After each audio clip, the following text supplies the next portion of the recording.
Pregnancy టైంలో కొన్ని జాగ్రత్తలు తీసుకోవాలి, ముఖ్యంగా డైట్ విషయంలో. అలాంటి డైట్ గురించి తెలుసుకోండి.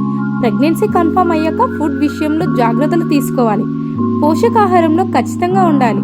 దీనివల్ల తల్లితో పాటు బిడ్డ ఆరోగ్యానికి కూడా చాలా మంచిది. కాబట్టి ఖచ్చితంగా పోషకాహారం తీసుకోవాలి. గుడ్లల్లో ఉండే ప్రోటీన్, అమైనో ఆమ్లాలు ఉంటాయి. ఇవి పుట్టబోయే బిడ్డకు చాలా మంచిది. అంతేకాకుండా ఒమేగా 3 పాయింట్ యాసిడ్ పిల్లల బ్రెయిన్ డెవలప్మెంట్ని పెంచి కంటి చూపుని మెరుగ్గా చేస్తాయి. అదేవిధంగా చిలగడ దుంపల్లో విటమిన్ సి, ఫైబర్, పొటాషియం ఎక్కువగా ఉంటుంది. కాబట్టి వీటిని తినాలి. బ్రోకలీ విటమిన్ ఎక్కువగా ఉంటుంది. ఇది ఎముకలకు పెరుగుదలకు, ఇమ్యూనిటీ పెరిగేందుకు హెల్ప్ చేస్తుంది. కాబట్టి వీటిని తీసుకోవడం చాలా మంచిది. Berries vitamin C, potassium, fibre, folic యాసిడ్కి మూలం. కాబట్టి వీటిని తీసుకోవాలి. దీనివల్ల కణాలు దెబ్బతినకుండా కాపాడుతాయి.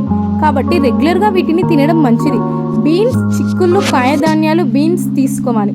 ఇందులో iron, fibre, folic acid, healthy కణజాలు, ప్రోటీన్, బి విటమిన్ ఉన్నాయి.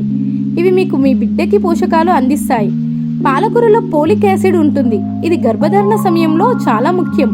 కాబట్టి పోలిక్ యాసిడ్ మీ బిడ్డకు పుట్టుకతో వచ్చే లోపాలను తగ్గిస్తుంది. కాబట్టి రెగ్యులర్గా పాలకూరను తినేలా చూసుకోండి. అవెక్రాడో ప్రెగ్నెన్సీ టైంలో తీసుకోవాలి. ఇందులో ఆరోగ్యకరమైన ఒమేగా 3 పాయింట్స్ యాసిడ్ ఉంటాయి. ఇవి పుట్టబోయే బిడ్డకు చాలా మంచిది. కాబట్టి వీటిని మీ డైట్లో తీసుకోవాలి.